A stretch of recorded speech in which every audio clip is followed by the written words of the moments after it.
Good morning વિદ્યાર્થી મિત્રો.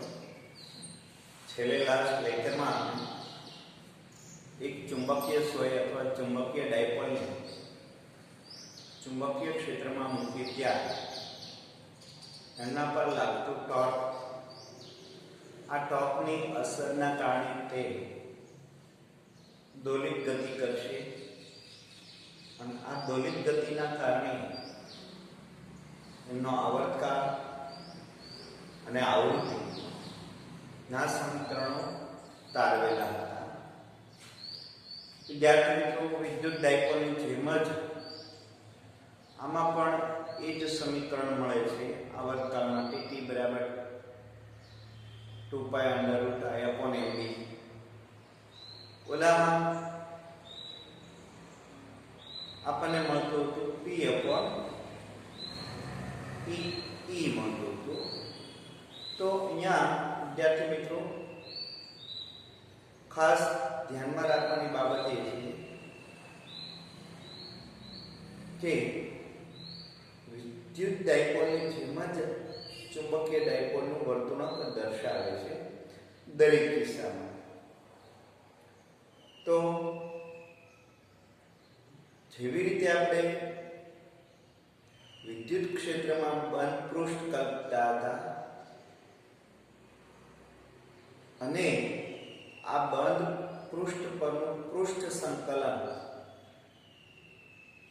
એ પૃષ્ઠ વડે ઘેરાયેલા વીજભાર અને એપ્સિલોન નોટના ગુણોત્તર જેટલું હતું. એટલે કે વિદ્યુત ક્ષેત્ર માટે આપણે ગાઉસનું પ્રમેય જોયું હતું.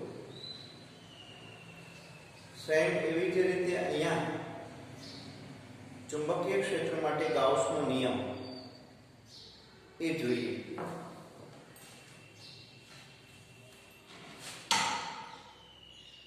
તો આપણો ટોપિક છે ચુંબકત્વ અને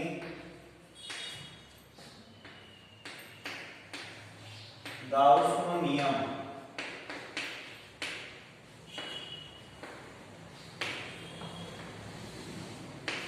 ચુંબકત્વ અને ગાઉસનો નિયમ. વિદ્યાર્થી મિત્રો, ચુંબકીય ક્ષેત્રમાં આપણે કોઈ એક બંધ પૃષ્ઠ કલ્પીએ તો આ બંધ પૃષ્ઠ પરનું પૃષ્ઠ સંકલન લઈએ તો એ આપણને શૂન્ય મળશે. શા માટે? ધારો કે અહીંયા કોઈ ચુંબકીય ડાયપોલ છે n અને s. આ ચુંબકીય ડાયપોલમાં ક્ષેત્ર રેખાઓ n થી s તરફ અને s થી n તરફ આવી રીતે બંધ માર્ગ રચે.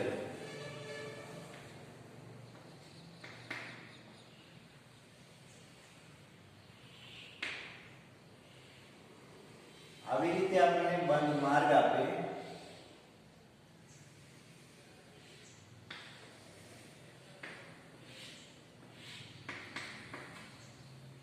હવે આ ક્ષેત્રમાં આપણે કોઈ એક બંધ પૃષ્ઠ કલ્પીએ.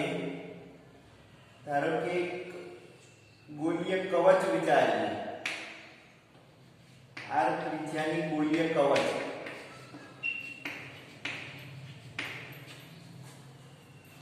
અથવા કોઈ પણ અનિયમિત આકારનું બંધ પૃષ્ઠ કલ્પીએ.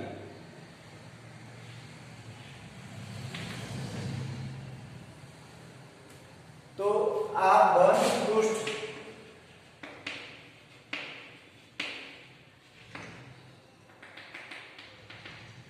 આ જે કઈ અનિયમિત આકારનું અથવા ચોક્કસ આકારનું બંધ પૃષ્ઠ કલ્પીએ પોલું.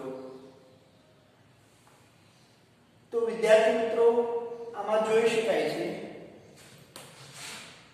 કે બંધ પૃષ્ઠમાં જેટલી ક્ષેત્ર રેખાઓ દાખલ થાય એટલી જ ક્ષેત્ર રેખાઓ બહાર આવે. પૃષ્ઠમાં જેટલી ક્ષેત્ર રેખાઓ દાખલ થશે એટલી જ ક્ષેત્ર રેખાઓ પૃષ્ઠમાંથી બહાર નીકળશે. આ ચુંબકીય ક્ષેત્ર માટે છે. શા માટે? તો કે બંધ પૃષ્ઠ માટે અહીંયા દાખલ થશે એટલી જ અહીંયાથી બહાર આવીને ફરી પાછી દાખલ થશે. તો પરિણામી ચુંબકીય ક્ષેત્ર રેખાઓ ઘેરાયેલી પરિણામી ચુંબકીય ક્ષેત્ર રેખાઓ શૂન્ય મળશે. જ્યારે વિદ્યુત ક્ષેત્રમાં એવું નહીં બને. શા માટે વિદ્યુત ક્ષેત્રમાં એવું નહીં બને? તો કે વિદ્યુત ક્ષેત્રમાં કોઈ એક ઉદ્ગમથી ઉદ્ભવે છે અને અનંત વિસ્તાર સુધી પ્રસરણ પામે છે. આ ક્ષેત્ર રેખાઓ ક્યારેય વળી અને બહાર ફરી પાછી દાખલ થતી નથી, એટલે કે મૂળ સ્થાને ફરી પાછી આવતી નથી. જ્યારે આમાં શું થશે? એનમાંથી ક્ષેત્ર રેખાઓ નીકળશે અને ફરી પાછી એના S થી N તરફ દાખલ થશે, એટલે કે N માં જ વિરામ પામશે. જ્યાં ઉદ્ગમ સ્થાન છે એ જ ક્ષેત્ર રેખાઓનું અંતિમ સ્થાન થાય. તો આવી રીતે કોઈ પણ બિંદુએ આપણે બંધ પૃષ્ઠ કરીએ તો આ બંધ પૃષ્ઠ વડે ક્ષેત્રનું પૃષ્ઠ સંકલન શૂન્ય મળે, એટલે કે ઘેરાયેલું ફ્લક્સ શૂન્ય મળે. ગાઉસનો નિયમ આ રીતનો થાય.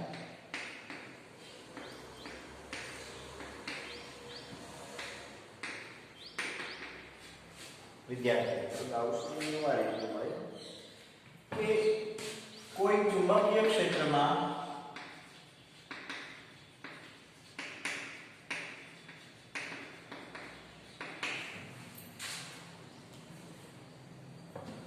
મુકેલ બંધ પૃષ્ઠ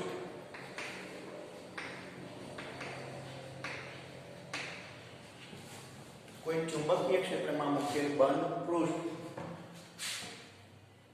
અને આ પૃષ્ઠ વડે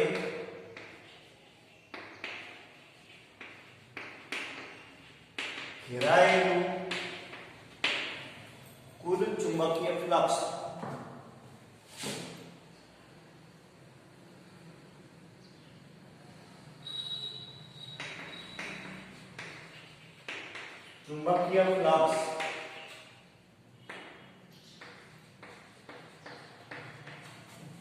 આ પૃષ્ઠ વડે ઘેરાયેલું ચુંબકીય ફ્લક્સ શૂન્ય હોય.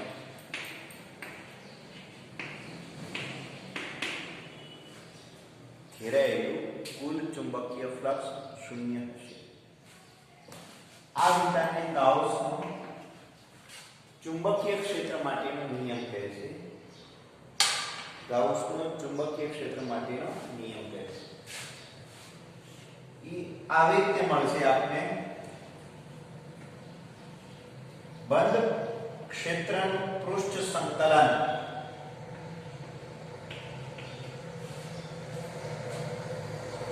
ચુંબકીય ક્ષેત્રનું પૃષ્ઠ સંકલન શૂન્ય હોય ત્યારે વિદ્યુત ક્ષેત્ર માટે આપણે શું લેતા હતા? વિદ્યુત ક્ષેત્ર માટે આવી રીતે લેતા હતા. વિદ્યુત ક્ષેત્રનું બંધ પૃષ્ઠનું પૃષ્ઠ સંકલન summation q upon epsilon not.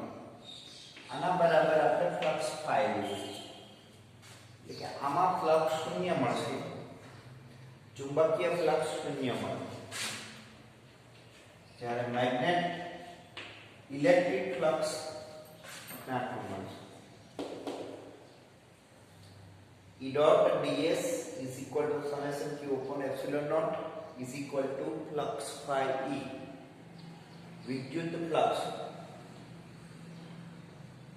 અને તે આપણે ચુંબકીય ફ્લક્સ. વિદ્યાર્થી તો ચુંબકીય ફ્લક્સ શૂન્ય હોય, વિદ્યુત ફ્લક્સ શૂન્ય હોતું નથી. તો આ બંને ક્ષેત્રની એક આગવી લાક્ષણિકતાઓ છે જે અલગ મળે છે. બાકીની બધી લાક્ષણિકતાઓ સમાન મળે, પણ આ એક લાક્ષણિકતા અલગ મળે છે. આથી જ તો આપણને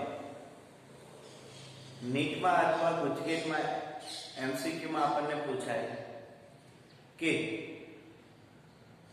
કોઈ એક ક્ષેત્ર છે આ ક્ષેત્રનું પૃષ્ઠ સંકલન જો શૂન્ય થતું હોય તો તે ક્ષેત્ર કયું ક્ષેત્ર હશે? વિદ્યુત ક્ષેત્ર હશે, ચુંબકીય ક્ષેત્ર હશે, કે વિદ્યુત અને ચુંબકીય બંને હશે, કે એક પણ? તો ત્યાં આપણે સ્પષ્ટ રીતે કહી શકીએ કે જેમનું પૃષ્ઠ સંકલન શૂન્ય હોય તો એક ક્ષેત્ર, બીજું એક પણ નહીં, ચુંબકીય ક્ષેત્ર હોય. તો અહીંયા ગાઉસનો નિયમ ચુંબકીય ક્ષેત્ર માટે આ રીતે પ્રસ્તાવિત થાય છે. તો આ હતો ગાઉસનો નિયમ.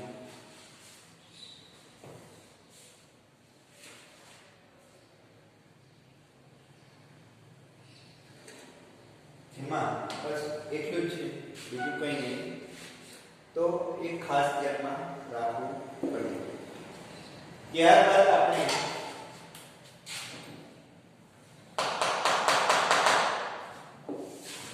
પૃથ્વીના ચુંબકીય ક્ષેત્ર તરફ જઈએ, ભૂચુંબકીય ક્ષેત્ર તરફ.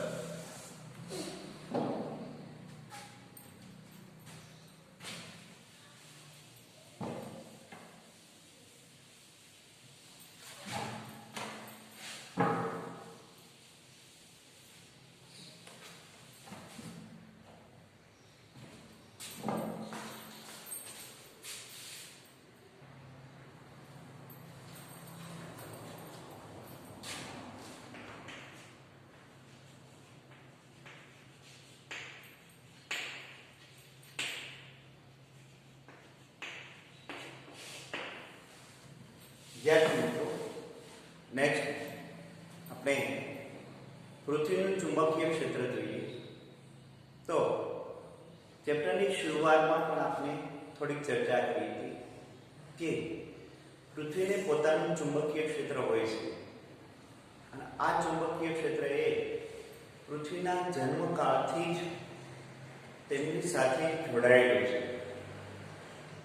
તો પહેલો પ્રશ્ન આપણને એ થાય વિદ્યાર્થી મિત્રો કે પૃથ્વીને પોતાનું ચુંબકીય ક્ષેત્ર હશે છે? તો કે હા. તો આ પૃથ્વીને પોતાનું ચુંબકીય ક્ષેત્ર કઈ રીતે ઉત્પન્ન થતું હોય છે? એટલે કે પૃથ્વીમાંથી ચુંબકીય ક્ષેત્ર કઈ રીતે ઉત્પન્ન થતું હોય? જ્યારે ગધ્ય ચુંબક હોય ત્યારે એ ચુંબક તરીકે વર્તતો હોય અથવા કોઈ પણ ખનિજ ચુંબક તરીકે વર્તે એ યોગ્ય છે, પણ સમગ્ર પૃથ્વી એક મેગ્નેટિક ડાયપોલ તરીકે વર્તે એ કઈ રીતે? તો કે પૃથ્વીને પોતાનું ચુંબકીય ક્ષેત્ર એ રીતે જોવા મળે છે વિદ્યાર્થી મિત્રો કે જ્યારે સૂર્યમાંથી પૃથ્વી છૂટી પડી ત્યારે આપણને ખ્યાલ છે, એવું જાણેલું અથવા વાંચેલું કે પૃથ્વી ધગધગતો ગોળો હતો. સૂર્યનો એક ભાગ છે એટલે ધગધગતો ગોળો હતો. આ લાવા સ્વરૂપે રહેલો ગોળો એ એમની કક્ષામાં એ ભ્રમણ કરવા માંડ્યો. ભ્રમણ દરમિયાન એમની આસપાસ ભ્રમણ કરતું વાતાવરણ, આ વાતાવરણના કારણે ઋતુચક્ર તૈયાર થઈ અને ધીમે ધીમે ધીમે ધીમે પૃથ્વીનું ઉપરનું પડ એ ઘન અવસ્થામાં ફેરવાઈ ગયું. જ્યારે પૃથ્વીની અંદર નાભીમાં હજી લાવા, જેને મેગ્મા કહીએ, કે પૃથ્વીમાં રહેલી દરેક ધાતુ તત્વ, ખનિજ તત્વ, મોટા ભાગનો ખનિજ તત્વ, ધાતુ તત્વ એ કેન્દ્રમાં લાવા સ્વરૂપે હજુ ત્યાં છે. આ પૃથ્વીના કેન્દ્રમાં રહેલ લાવા મેગ્મા કે જેમાં ધાતુ તત્વો પીગળેલ અવસ્થામાં છે, અને ધાતુ તત્વ પીગળેલ અવસ્થામાં હોય ત્યારે આપણને ખ્યાલ છે કે કોઈ પણ તત્વ એ ઊંચા તાપમાને હંમેશા એમના બધા જ પરમાણુઓ અલગ અલગ હોય, એટલે કે એ આયન ફોર્મમાં હોય, સંયોજક અવસ્થામાં હોય, આયન અવસ્થામાં હોય. અને આયન અવસ્થામાં હોય એટલે બે આયનો અસ્તિત્વમાં હોય, ધન અને ઋણ. ધન અને ઋણ આયનો અસ્તિત્વમાં હોય ત્યારે વિદ્યાર્થી મિત્રો આ લાવા, આ મેગ્મામાં આયનો પૃથ્વીના ધરી ભ્રમણ સાથે ચાક ગતિ કરે છે. એટલે કે ધનાયન અને ઋણાયન અલગ અલગ ત્રિજ્યાના પથ પર એ ચાક ગતિ કરતા હોય એક જ દિશામાં. ત્યારે બંને આયનો દ્વારા પ્રવાહ લૂપ તૈયાર થાય. શું તૈયાર થાય? પ્રવાહ લૂપ. આગળ ઉપર આપણે ભણી ગયા હતા કે વર્તુળાકાર એક વાહક રિંગ હોય તો એ વાહક રિંગ એક ચુંબકીય ડાયપોલ તરીકે વર્તે છે. એટલે કે એમના વડે ચુંબકીય ક્ષેત્ર ઉત્પન્ન થાય. શા માટે? તો કે પ્રવાહ વર્તુળમય પ્રવાહ વહેતો હોય ત્યારે એની આસપાસ ચુંબકીય ક્ષેત્ર તૈયાર થાય. તો આવી રીતે આયનો ભ્રમણ કરે એટલે વીજભાર ભ્રમણ કરે એટલે વર્તુળાકાર પથ પર પ્રવાહો રચાય. આવા અસંખ્ય પ્રવાહો, અને આવા અસંખ્ય પ્રવાહોને એક એક મેગ્નેટિક ડાયપોલ કહીએ તો પરિણામે મેગ્નેટ મળે આપણને. એક લૂપ, બે લૂપ, ત્રણ લૂપ, આવી રીતે અસંખ્ય ડાયપોલ તૈયાર થાય. આ બધા ડાયપોલને સંયોજન કરી એક ડાયપોલ બને, જેને આપણે મેગ્નેટ કહીએ. એટલે કે પૃથ્વીની નાભીની અંદર એક મહાકાય ગજ્જો ચુંબક આવેલો હોય એવું તૈયાર થાય. આ આયનોના પરિભ્રમણના કારણે, વીજભારના વર્તુળાકાર પરિભ્રમણના કારણે વિદ્યુત પ્રવાહ રચાય, અને આવા વર્તુળાકાર વિદ્યુત પ્રવાહ હોય કોઈ ચુંબકીય ડાયપોલ તરીકે વર્તે. અને આવા બધા જ ડાયપોલની ડાયપોલ મોમેન્ટ એક જ દિશામાં હોય. આથી એક મહાકાય ચુંબક તરીકે વર્તે છે. અને આ મહાકાય ચુંબક તરીકે વર્તે ત્યારે એનું ચુંબકીય ક્ષેત્ર પૃથ્વીનું એમની આસપાસ જોવા મળે છે. તો આવી રીતે પૃથ્વીને પોતાના જન્મકાળથી ચુંબકીય ક્ષેત્ર છે. એ ચુંબકીય ક્ષેત્ર 10⁵ ટેસ્લાના ક્રમમાં હોય, એટલે બહુ નબળું ચુંબકીય ક્ષેત્ર છે પૃથ્વીનું. પણ વિદ્યાર્થી મિત્રો, આ ચુંબકીય ક્ષેત્ર ખૂબ જ નબળું હોવા છતાં પણ એ ઘણું બધું ઉપયોગી બને છે. એ એક પૃથ્વીને બહારના વાતાવરણમાંથી, અવકાશમાંથી આવતા આયનો, વિકિરણોને પ્રોટેક્ટ કરે છે. એક પ્રકારનું આવરણ પૂરું પાડે છે. ચુંબકીય ક્ષેત્ર વડે આયોનિક જે અશુદ્ધિઓ હોય, જે અલગ અલગ પાર્ટિકલો હોય કે જે ખરેખર સજીવને નુકસાન પહોંચાડતા હોય, એને એક રક્ષણ પૂરું પાડે છે. તો અહીંયા આ ચુંબકીય ક્ષેત્ર ખૂબ જ અગત્યનું છે. આ ચુંબકીય ક્ષેત્ર પૃથ્વીનું કઈ દિશામાં હોય છે, કેવા આકારે હોય છે, અને એના અભ્યાસ માટે અલગ અલગ ક્ષેત્ર માટે આ ચુંબકીય ક્ષેત્રનો ઉપયોગ કરવો હોય તો એમના માટે અલગ અલગ રાશિઓ એ ચુંબકીય ક્ષેત્રના પ્રાચલો, જેવા કે magnetic meridian, geography meridian, magnetic declination, magnetic dip angle, આ બધા પ્રાચલો આપણે તૈયાર કરવાના છે કે જેથી કરીને આપણે દરેક સ્થળે જે તે મેગ્નેટિક એટલે ચુંબકીય ક્ષેત્રનો ઉપયોગ કરીએ ત્યારે આ બધા પ્રાચલો આપણને જ્ઞાત હોવા જોઈએ. અને તો જ આપણે ચોક્કસ દિશા લઈ શકીએ. વિદ્યાર્થી મિત્રો, અહીંયા જોઈએ તો આપણે એક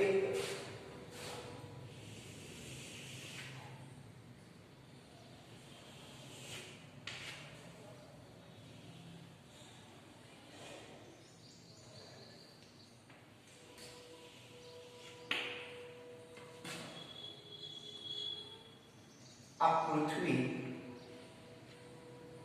પૃથ્વીના બે ધ્રુવમાંથી પસાર થતી એક કાલ્પનિક અક્ષ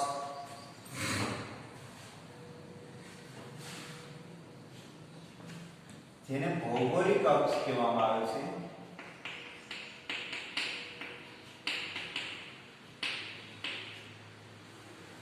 જે ખરેખર શિરોરમ સાથે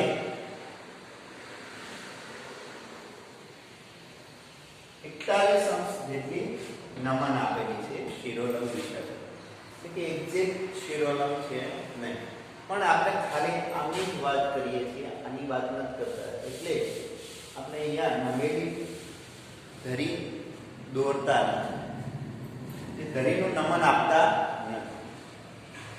અહીંયા પૃથ્વીના ઊભા બે ભાગ કરે એને ભૌગોલિક અક્ષ કહીએ આપણે.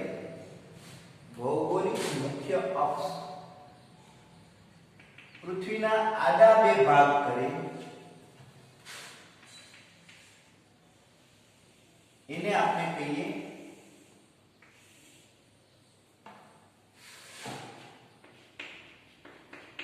ભૌગોલિક વિષુવવૃત્ત. ભૌગોલિક વિષુવવૃત્ત કહીએ, ભૌગોલિક મુખ્ય અક્ષ વિદ્યાર્થી. હવે અહીંયા એક ખાસ ધ્યાન આપીએ. આપણને એ પણ ખ્યાલ છે વિદ્યાર્થી કે આવી રીતના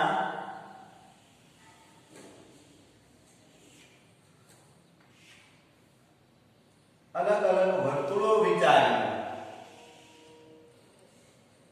થોડા થોડા અંશે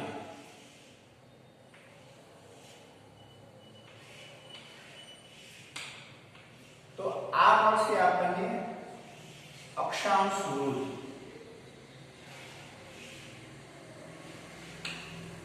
કુલ ઉત્તર અક્ષાંશ 9, દક્ષિણ તરફના અક્ષાંશ વૃત્ત 9, કુલ 18 અક્ષાંશ વૃત્ત મળે. પ્રત્યેક અક્ષાંશ 10-10 અંશે 10-10 અંશે પ્રત્યેક અક્ષાંશ મળે. એવી રીતે પૃથ્વીના આવી રીતના અક્ષાંશ વૃત્ત કલ્પવામાં આવે છે વિદ્યાર્થી. સેમ એવી રીતે જો મુખ્ય અક્ષને અનુરૂપ જો વૃત્ત વિચારીએ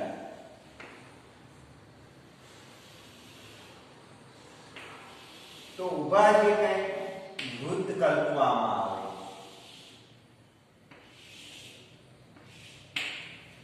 જેને આપણે રેખાંશ કહીએ છીએ. અક્ષાંશ અને રેખાંશમાં વિભાજિત કરી સમગ્ર પૃથ્વીને વિભાજિત કરી અને દરેક દેશના વિસ્તાર નક્કી કરવામાં આવે છે. દરેક દેશની સરહદ નક્કી કરવામાં આવે છે.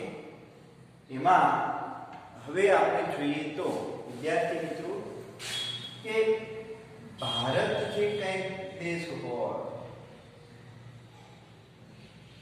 ભારત દેશ છે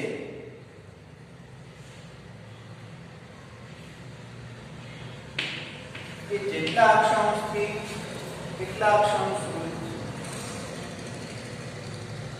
ઉપરથી નીચે કેટલા રેખાંશમાં અને અક્ષાંશમાં એ આવેલું છે. એનો વિશેષ મને ખ્યાલ નથી, પણ તમે આગળ પર સમાજ વિદ્યામાં કરી ગયા છો વિદ્યાર્થી મિત્રો. પણ એક અગત્યની બાબત કહો વિદ્યાર્થી, એક એવી અક્ષાંશ રેખા રેખાંશ રેખા કે જે ભારતના એક્ઝેક્ટ બે ભાગ કરે, ઊભા બે ભાગ કરતા હોય, ભારતના બે ઊભા ભાગ કરતા હોય એ જે કઈ રેખા છે એ 82.1/2 અંશ કે જે ભારતના બે ભાગ કરે છે. આ જે કઈ રેખાંશ છે એ ભારત માટે પ્રમાણિત રેખાંશ થાય. એવી રીતે દરેક દેશની પ્રમાણિત રેખાંશ અલગ અલગ હોય જે દરેક દેશના બે સમાન ભાગ કરતા હોય. વિદ્યાર્થી મિત્રો, આ પ્રમાણિત રેખાંશને સમય રેખા પણ કહેવામાં આવે છે. શું કહેવામાં આવે છે? સમય રેખા. અને આ સમય રેખા પરથી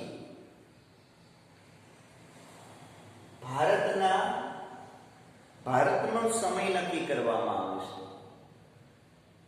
દરેક દેશનો જ્યારે સમગ્ર પૃથ્વીને બે સરખા ભાગ પરથી અક્ષ એને ઝીરો રેખાંશ કહીએ આપણે.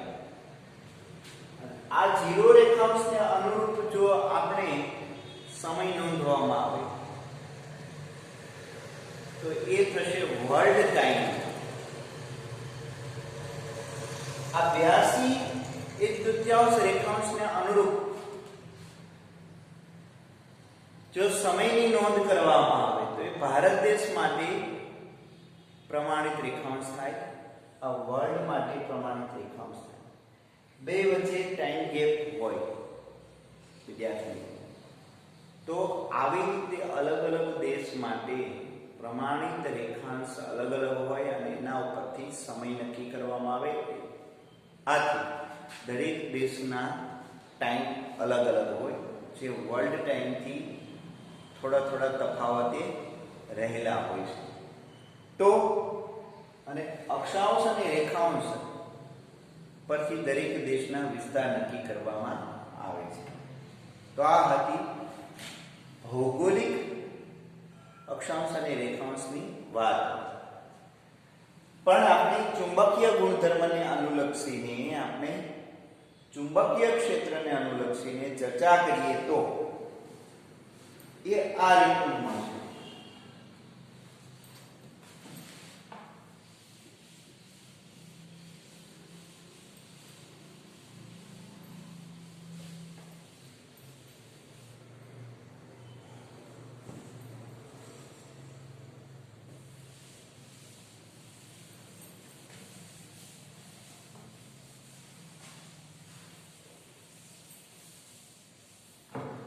અહીંયા પૃથ્વી વિચારીએ તો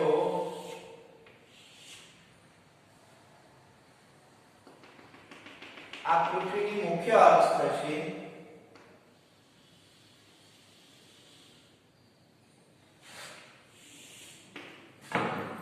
આ વિષુવ અક્ષ થાય. આપણે ભૌગોલિક એટલે જીઓગ્રાફી ઉત્તર ધ્રુવ, આ ધ્રુવ એટલે જીઓગ્રાફી સાઉથ એટલે કે ભૌગોલિક દક્ષિણ ધ્રુવ, ભૌગોલિક ઉત્તર ધ્રુવ. અને આ આપણને ખ્યાલ છે ભૌગોલિક ઈસ્ટ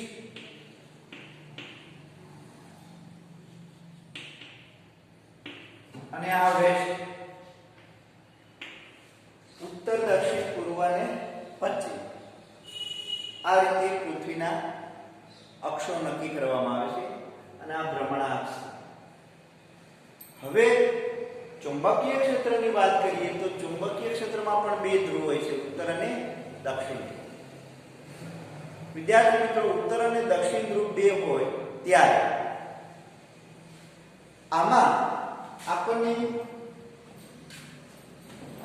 જો આવી રીતે ચુંબકીય અક્ષ થાય, ચુંબકીય અક્ષ અહીંયા નથી, એટલે કે ચુંબકીય ઉત્તર ધ્રુવ અને ભૌગોલિક ઉત્તર ધ્રુવ બે એકબીજા પર સંપાત નથી.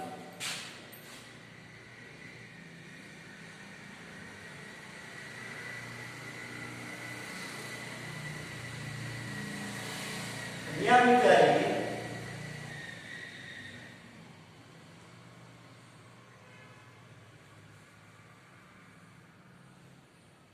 તો આવી રીતનો ગજ્યો ચુંબક વિચારી શકાય પૃથ્વીના પેટાળની અંદર.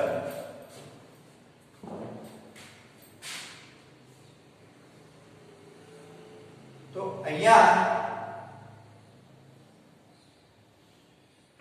ક્ષેત્ર રેખાઓ બહાર આવે, અહીંયા ક્ષેત્ર રેખાઓ અંદર દાખલ થાય. એટલે આને મેગ્નેટિક નોર્થ ધ્રુવ તરીકે આને મેગ્નેટિક સાઉથ ધ્રુવ તરીકે ઓળખવામાં આવે છે વિદ્યાર્થી.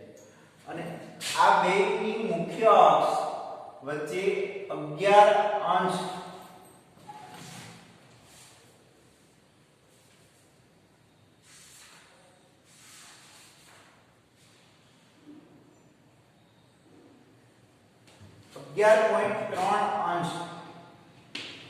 જેટલી નમન આપે છે.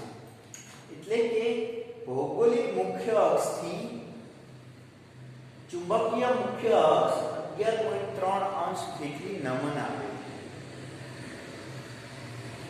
તો આમ વિચારીએ તો વિદ્યાર્થી મિત્રો,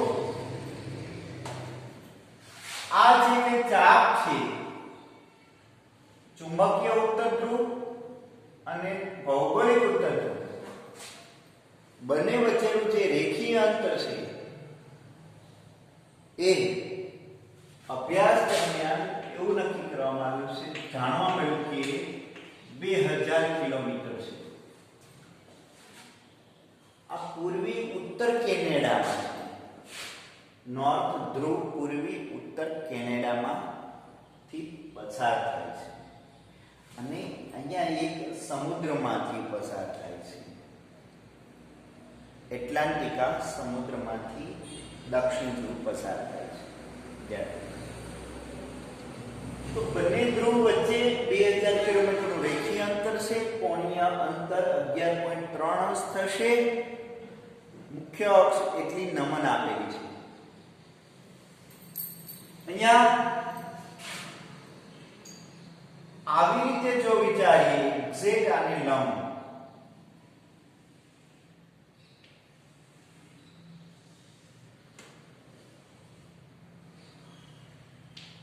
તો આમાંથી જે પસાર થતું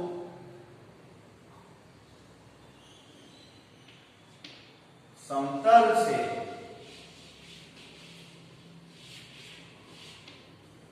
અને બીજું એક અહીંયા જે વિષુવવૃત્ત કહીએ,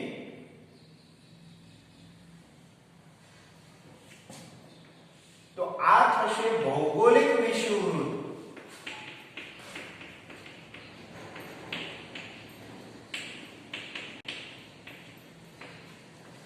ભૌગોલિક વિષુવવૃત્ત જ્યારે ચુંબકીય વિષુવ અક્ષમાંથી પસાર થાય ત્યારે આને ચુંબકીય વિષુવવૃત્ત કહેવામાં આવે છે. ચુંબકીય વિષુવવૃત્ત.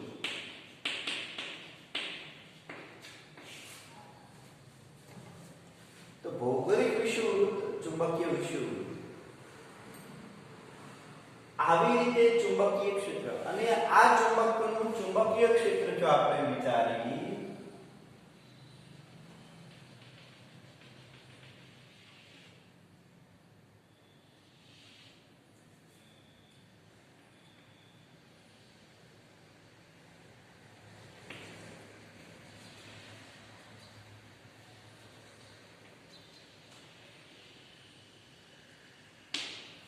આવી રીતે ચુંબકીય ક્ષેત્ર મળશે. ભૌગોલિક ચુંબકીય ક્ષેત્ર, પૃથ્વીનું ચુંબકીય ક્ષેત્ર.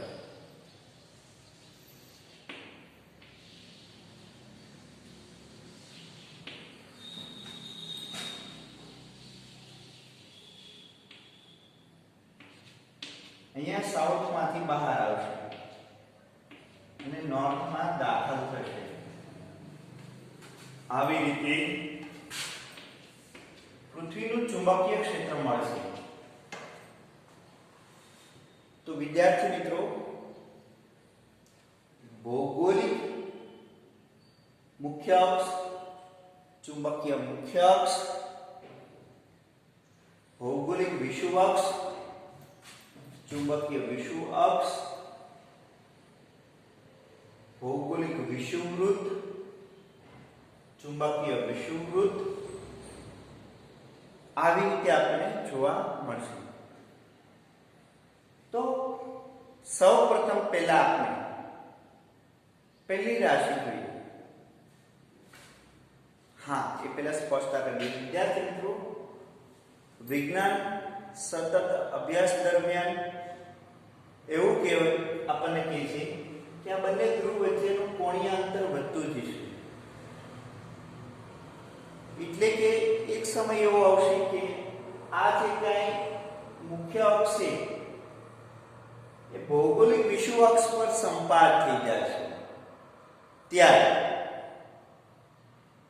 કોઈ પણ હોકાયંત્ર જે કંઈ બતાવશે દિશા, પૂર્વ પશ્ચિમ દિશા બતાવશે, ઉત્તર દક્ષિણ દિશા નહીં. કેમ કે આ અંતર સતત વધતું જશે.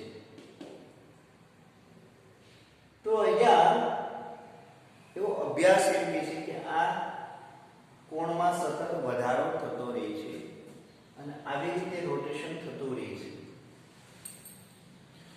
તો પહેલે આપણે રાશિ ભણીએ જીઓગ્રાફી મેરિડિયન. વિદ્યાર્થી મિત્રો, જીઓગ્રાફી મેરિડિયન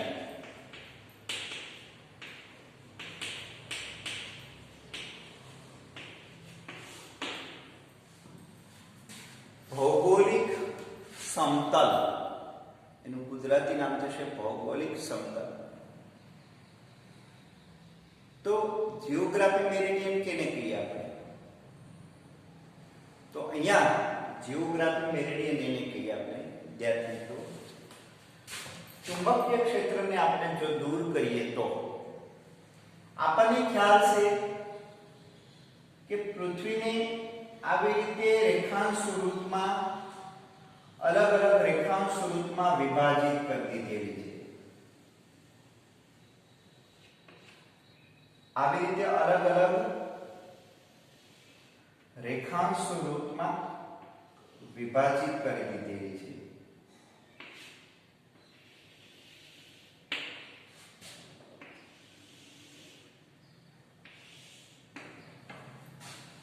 તો આ પ્રત્યેક રેખાંશ સ્વરૂપમાંથી પસાર થતું એક કાલ્પનિક સમતલ લઈએ.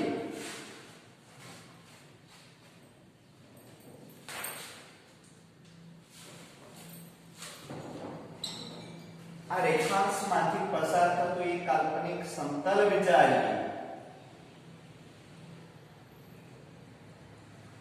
આ કાલ્પનિક સમતલ આવું જે મળે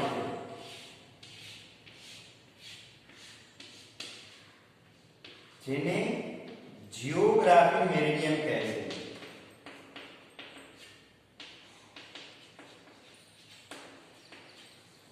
જીઓગ્રાફી મેરિડિયન પ્રત્યેક રેખાંશમાંથી પસાર થતા એક કાલ્પનિક સમતલને જીઓગ્રાફી મેરિડિયન કહેવામાં આવે છે. અને એ જોઈશું વિદ્યાર્થીઓ, આવી રીતે આપણે વિચારીએ. ધારો કે આવી રીતે અલગ અલગ 360 ડિગ્રીએ મેરિડિયન વિચારી શકાય. આ એક મેરિડિયન વિચારીએ જેમાં રેખાંશ આવી રીતે વક્ર આવેલો હોય અને એમાંથી પસાર થતો કાલ્પનિક સમતલ એને એક મેરિડિયન કહીએ. રેખાંશમાંથી પસાર થતો એક કાલ્પનિક સમતલ એને મેરિડિયન કહીએ. બીજું મેરિડિયન, આવા અસંખ્ય મેરિડિયન સમગ્ર પૃથ્વીને વર્તુળાકાર વિચારી શકાય. તો આવી રીતે અલગ અલગ મેરિડિયનો વચ્ચેનો કોણ અલગ અલગ મળશે. ઘણા બધા આવા અસંખ્ય મેરિડિયન મળશે. તો એનો આડછેદ આવો મળશે ઉપર તરફ. આવી રીતનો આડછેદ મળે. આવા અસંખ્ય પ્લેન વિચારી શકાય. આમાંથી એક રેખાંશ પસાર થાય, આમાંથી પસાર થાય, પછી આમાંથી પસાર થાય, પછી આમાંથી રેખાંશ પસાર થાય. તો આવી રીતે જે કઈ સમતલ પસાર થાય એને જીઓગ્રાફી મેરિડિયન કહે છે. જીઓગ્રાફી મેરિડિયન પરથી સમય નોટ કરવામાં આવે છે. દાખલા તરીકે વિદ્યાર્થી, ભારતના સમાન બે ભાગ કરતી રેખાંશ 82 1/2 અંશે આ 82 અંશ રેખાંશમાંથી પસાર થતું એક કાલ્પનિક મેરિડિયન વિચારે. ધારો કે આવી રીતે એક સમતલ, આ સમતલ ભારતના બે સમાન ભાગ કરે છે. અહીંયાથી આસામ અને અહીંયાથી આપણે મારી તરફ જો લઈએ તો પશ્ચિમ તરફ એક આસામ અને કર્ણાટકા, પછી શ્રીલંકા, ઉપર જમ્મુ કાશ્મીર, આ બાજુ ગુજરાત, રાજસ્થાન, ગુજરાત, પંજાબ, એ આ સાઈડ, મુંબઈ, એ બધું આ સાઈડ રહેશે. કર્ણાટકા, આંધ્રપ્રદેશ, આસામ, એ બધું આ સાઈડ રહે. એવી રીતે આ એક સમતલ છે એ ભારતના બે ભાગ કરે છે. ત્યારે ભારત માટે આ એક જિયોગ્રાફી મેરિડિયન પ્રમાણિત જિયોગ્રાફી મેરિડિયન થઈ જાય. પ્રમાણિત જિયોગ્રાફી મેરિડિયન થઈ જશે. હવે યાદ રાખીએ, પૃથ્વીનું ધરીભ્રમણ આપણે કઈ દિશા તરફ લઈએ તો કે પશ્ચિમથી પૂર્વ તરફ, સૂર્ય પૂર્વથી પશ્ચિમ તરફ. તો દાખલા તરીકે સૂર્ય આ રીતે છે અને પૃથ્વી ફરતી હોય એટલે ભારત દેશનું મેરિડિયન, ભારત દેશનું સમતલ પણ આ રીતે ફરતું હોય. એક્ઝેક્ટ સમતલ સૂર્યની સામે આવે ત્યારે ભારત દેશના 12 વાગ્યા કહેવાય. અને જ્યારે સૂર્ય સમતલની આ બાજુ હતો ત્યારે સમય AM0 થાય. ભારત દેશનો આપણો સવારનો સમય AM 12 વાગ્યે નૂન, અને 12 થી પછી 1 સેકન્ડ વધી જાય એટલે તરત જ એમ કહીએ આપણે PM. વિદ્યાર્થી મિત્રો, AM અને PM ના ફૂલ ફોર્મ આ રીતના છે. AM એટલે એન્ટી મેરિડિયન, આ મેરિડિયન એટલે સમતલ. એન્ટી મેરિડિયન, એક્ઝેક્ટ નૂન, અને સૂર્ય આ બાજુ આવશે એટલે હવે સૂર્ય એ મેરિડિયનને પાસ કરી દે. સૂર્ય હવે આ બાજુ આવે ત્યારે એને PM કહીએ, past meridian, PM, anti meridian એ. તો આવી રીતે AM અને PM સમયનો ઉલ્લેખ કરવામાં આવતો હોય છે. એટલે અર્લી મોર્નિંગ નહીં અને પાસ્ટ મોર્નિંગ નહીં, એન્ટી મેરિડિયન અને પાસ્ટ મેરિડિયન, એવી રીતે AM અને PM નક્કી કરવામાં આવે છે. આ જિયોગ્રાફી મેરિડિયન વડે સમય નક્કી કરવામાં આવે છે દરેક દેશનો અને વર્લ્ડ. વિદ્યાર્થી મિત્રો, જિયોગ્રાફી મેરિડિયન આપણે ભણી ગયા. રેખાંશમાંથી પસાર થતું એક કાલ્પનિક અક્ષ, એને જિયોગ્રાફી મેરિડિયન કહેવામાં આવે છે. આવા અસંખ્ય જિયોગ્રાફી મેરિડિયન વિચારી શકાય. જેટલા જેટલા રેખાંશ છે એટલા એટલા આપણે જિયોગ્રાફી મેરિડિયન વિચારી શકાય. એ ઉપરાંતના પણ વિચારો હોય તો વિચારી શકાય. એક એક અંશે વિચારી શકાય, 5-5 અંશે પણ વિચારી શકાય. અલગ અલગ જે તે અંશે વિચારો હોય 360 ડિગ્રીમાં 360 મેરિડિયન મળી શકે. એટલે જિયોગ્રાફી મેરિડિયન અનંત મેળવી શકાય, એ ઘણા બધા મળી શકે. સેમ એવી રીતે વિદ્યાર્થી મિત્રો, આપણે જોયું તો રેખાંશની જેમ જ ચુંબકીય ક્ષેત્ર રેખા પણ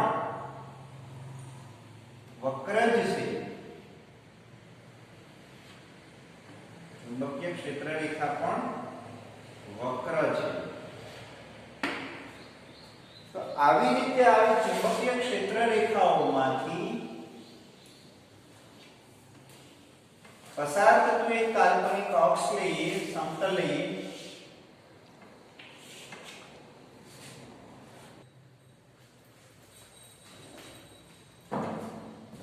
આવી રીતે વક્ર ચુંબકીય ક્ષેત્ર રેખા હોય તો આ ચુંબકીય ક્ષેત્ર રેખામાંથી પસાર થતું એક કાલ્પનિક પ્લેન એને મેગ્નેટિક મેરિડિયન કહેવામાં આવે છે. મેગ્નેટિક મેરિડિયન ચુંબકીય સમતલ કહેવામાં આવે છે. વિદ્યાર્થી મિત્રો, ચુંબકીય સમતલનો ઉપયોગ બીજા દેશથી જે તે દેશ તરફ જવું હોય ત્યારે આ ચુંબકીય સમતલની મદદથી જઈ શકાય છે. પ્રત્યેક દેશ માટે ડેક્લિનેશન અને ડીપ એંગલ અલગ અલગ હોય. ડેક્લિનેશન પ્રત્યેક દેશનો હોય એટલે કે આપણે જે કાંઈ હોકાયંત્ર બતાવશે, હોકાયંત્ર દ્વારા આપણે જે કંઈ દિશા તરફ જઈએ છીએ એ ખરેખર ભૌગોલિક ઉત્તર દિશા નથી દર્શાવતા. હોકાયંત્ર એ ચુંબકીય ઉત્તર દિશા દર્શાવે છે. જો આપણે એ હોકાયંત્ર દ્વારા જવા નીકળીએ, આ જોઈએ તો હોકાયંત્ર આપણને અહીંયા લઈ જાય. વિદ્યાર્થી, તો આ બંને વચ્ચેનો જે તફાવત છે એ પ્રત્યેક સ્થળ માટે અલગ અલગ મળે. એ તફાવતને ડેક્લિનેશન કહીએ અને આ ડેક્લિનેશન બાદ કરવું પડે. અને ડેક્લિનેશન બાદ અથવા ઉમેરીને જે તે દેશ તરફ જઈ શકાય.